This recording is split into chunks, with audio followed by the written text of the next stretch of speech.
महाअघाड़ी की सरकार है। नंबर गेम भी महाअघाड़ी सरकार के फेवर में था, लेकिन राज्यसभा और विधान परिषद चुनाव में बीजेपी ने बाजी कैसे मारी, ये गणित भी बाकी विधायकों ने समझाया है।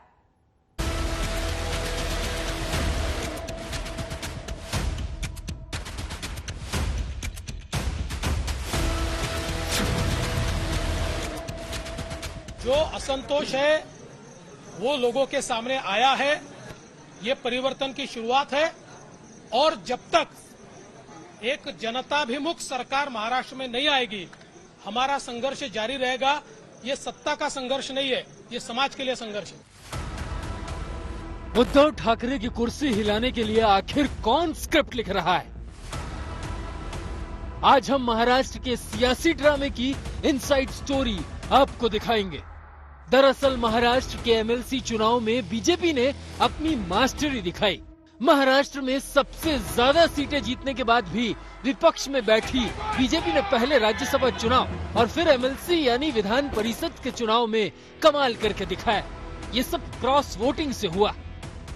कांग्रेस एनसीपी के साथ मिलकर सरकार चला रही शिवसेना को बीजेपी ने तगड़ा झटका देते हुए विधान परिषद की 10 में से 5 सीटें जीत ली, जबकि उसके पास सिर्फ 4 सीटें जीतने के लिए वोट थे।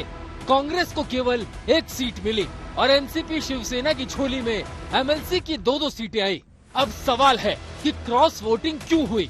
राज्यसभा चुनाव में शिवसेना का एक भी वोट इधर उधर नहीं हुआ। आखिर उसी शिवसेना के खेमे में एमएलसी चुनाव में क्रॉस वोटिंग हुई? इसका जवाब बागी विधायक के खत में मौजूद है। हमें दरकिनार कर राज्यसभा और विधान परिषद चुनावों की रणनीति बना रहे थे, उसका नतीजा क्या हुआ ये पूरे महाराष्ट्र ने देखा है। शिवसेना का मुख्यमंत्री होते हुए भी, उनकी ही पार्टी के विधायक होते हुए भी हमें कभी भी वर्षा बंगले में सीधे प्रवेश नहीं मिला। मंत्रालय की 6ठी मंजिल पर मुख्यमंत्री सबसे मिलते हैं, पर हमारे लिए तो 6ठी मंजिल का सवाल ही नहीं आया, क्योंकि आप कभी मंत्रालय में गए ही नहीं। खत में दावा किया गया है कि शिवसेना के विधायकों और सांसदों को राज्यसभा और विधान परिषद चुनाव में दरकिनार किया गया। कांग्रेस और एनसीपी को ज्यादा तवज्जो दी गई। चिट्ठी में आगे लिखा है, हिंदुत्व, अयोध्या, राम मंदिर, ये मुद्दे तो शिवसेना के ही है ना। अब आदित्य ठाकरे अयोध्या में गए, तब आपने हमें अयोध्या जाने से क्यों रोका? आपने खुद फोन पर विधायकों से कहा कि अयोध्या नहीं जाना है। मुंबई एयरपोर्ट से अयोध्या के लिए रवाना हुए मेरे सहित अन्य विधायकों के लगेज भी चेक इन हो गए थे। हम विमान में बैठने ही वाले थे कि आपने शिंदे साहब को फोन करके बोला कि विधायकों को अयोध्या जाने मत दीजिए, जो गए हैं उन्हें वापस लेकर आओ। शिंदे साहब ने हमें तत्काल कहा कि सीएम साहब का फोन आया है, विधायकों को अयोध्या नहीं जाने देना है। राज्यसभा चुनाव में शिवसेना का एक भी वोट क्रॉस नहीं हुआ था, तब विधान परिषद के चुनाव सामने आने पर हम पर इतना अविश्वास क्यों दिखाया गया? हमें रामलला के दर्शन क्यों नहीं करने दिए गए? पार्टी के अंदर अशांति थी, लेकिन उद्धव ठाकरे इसे समझ नहीं सके और बीजेपी ने मैदान मार लिया। इसे इस तरह से समझिए, क्योंकि सारा खेल कैलकुलेशन का है। 10 एमएलसी सीटों पर होने वाले चुनाव के लिए 11 उम्मीदवार मैदान में थे। एनडीए ने 6 उम्मीदवार उतारे थे, तो बीजेपी ने 5 कैंडिडेट खड़े कर चुनाव को रोमांचक बना दिया। दिलचस्प ये रहा कि महा विकास आघाड़ी के पास सभी 6 कैंडिडेट को जीतने के लिए नंबर थे, लेकिन फिर भी वो 1 सीट हार गए, जबकि बीजेपी को 4 सीटें जीतनी चाहिए थी और वो जीत गई 5 सीटें। ऐसे में साफ हो गया कि बड़े पैमाने पर क्रॉस वोटिंग हुई है। इस नतीजे ने संकेत ये भी दिया कि उद्धव की गठबंधन सरकार में सभी खुश नहीं है। अंदर खाने कुछ विधायक नाराज चल रहे हैं। अगर क्रॉस वोटिंग कर वो बीजेपी के उम्मीदवार जिता सकते हैं, तो आगे उद्धव सरकार पर भी खतरे से इनकार नहीं किया जा सकता है। महाराष्ट्र के विधान परिषद के चुनाव में भारतीय जनता पार्टी की 5 सीटें चुनकर आई और महाविकास आघाड़ी को 6 सीटों की जगह 5 ही सीटें मिली।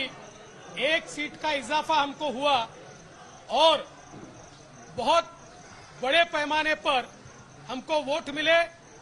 राज्यसभा में हमने वोट तोड़े थे, 123 वोट पाए थे।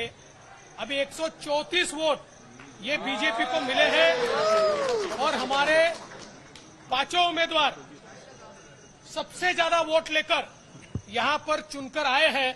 मैं हमारे उम्मीदवारों का अभिनंदन करता हूं। इसी तरह से 10 जून को जब राज्यसभा चुनाव हुए, वहां भी महा विकास आघाड़ी सरकार के साथ खेला हुआ। राज्यसभा की 6 सीटों पर सत्तारूढ़ महा विकास आघाड़ी यानी Shiv Sena plus Congress plus NCP के 3 और बीजेपी के 3 उम्मीदवार जीत गए। देखा जाए तो महाराष्ट्र विधानसभा में बीजेपी के पास सिर्फ 106 विधायक हैं।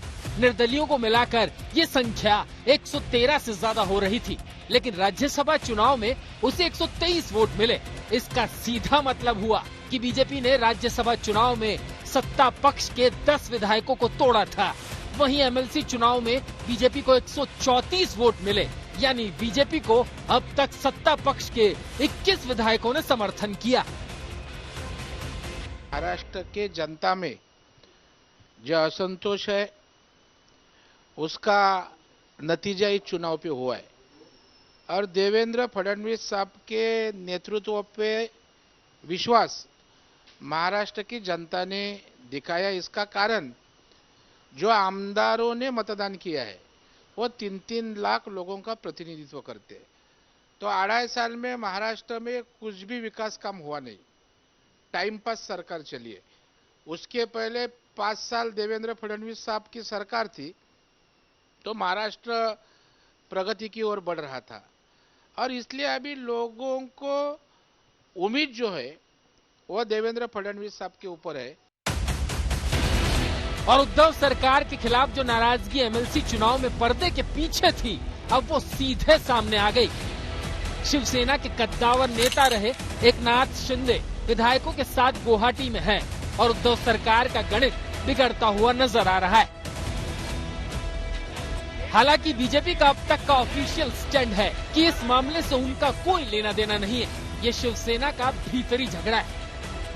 हालांकि 2019 चुनाव के बाद से महाराष्ट्र में बीजेपी पहले भी सरकार बनाने की कोशिश कर चुकी है। जब सुबह सुबह अजीत पवार को बीजेपी ने डिप्टी सीएम की शपथ दिला दी थी। मौसमी सिंह के साथ साहिल जोशी, मुंबई, आज तक।